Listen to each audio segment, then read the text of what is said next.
Hello, today we're going to be doing a demo of the updated learnply application. I'm going to be going through just basically the entire setup and build process all the way through the core interaction with the program. Right. So right now what I have here is just the empty project as if you just cloned it from GitHub.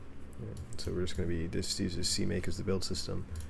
And so all we have to do, it's all in the README, but we just have to make a build directory, go into cd into the build directory, and just run CMake on the source. Right. And this will require a Qt6 installation. And for this to work, you're either going to need to have the Qt installation path inside your system path right here, or you can add it to the CMake preset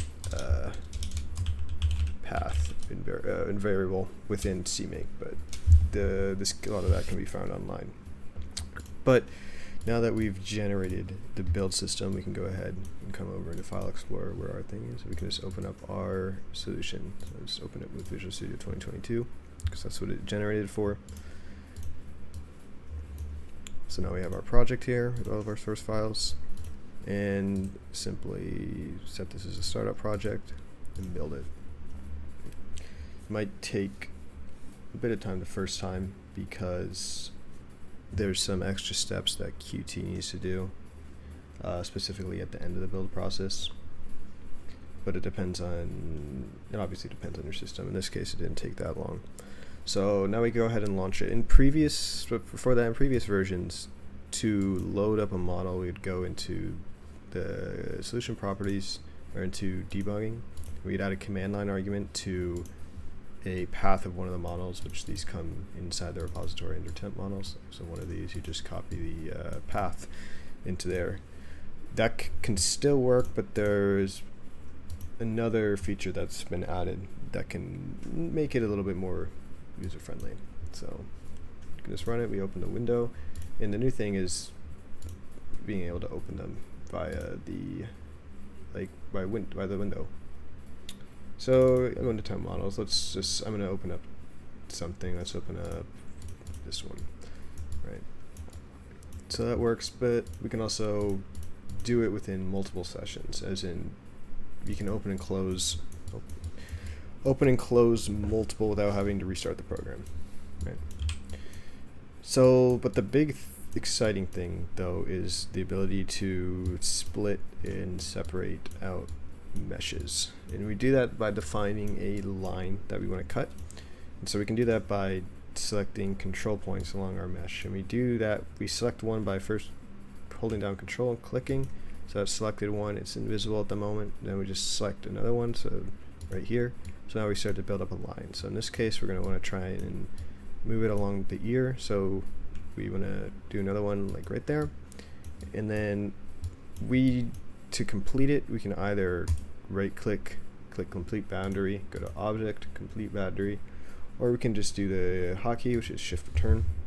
So in that case that will complete that, and now we have this line that we want to cut along.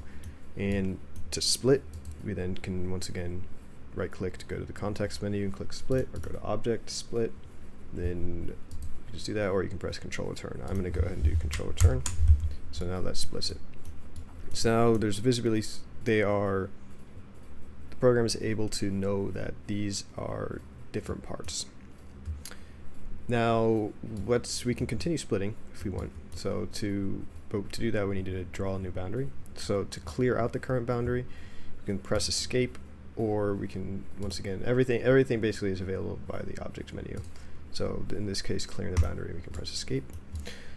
So let's just cut off the other ear. So once again, control click, control click, control click, control click, shift enter, and then control enter, splits it once again. So now we have the two ears are separated from the main body. And we can do, I don't know, let's just do one more. Control clicks, and I'm just going to intentionally mess up here. So let's say I made a mistake like that, right? We can't, and maybe I try to split it as well. It'll tell you, so you can't I believe it's hard for you to crash the program, but that's not really the core focus right now.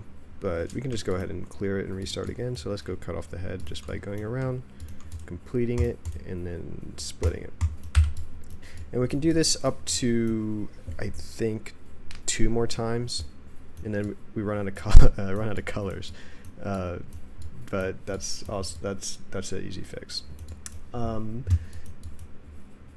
Yeah, that is about it. There's some other quality of life changes that have come in. We can change the view, like the camera projection, by using this menu up here, the camera orthographic perspective, by clicking either one of these or using these hotkeys, in this case Control-Shift-P or O.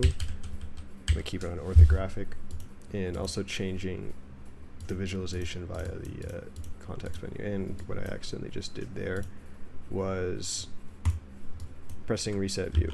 Let's use the number keys to swap between these two. But yes, pressing Control R can also get it back to a view that you're comfortable with. And there's some other placeholders for sewing stuff back together. This doesn't do anything at the moment. It's just kind of there. And yeah, that is about it. Go ahead and just close the application now. It's all good.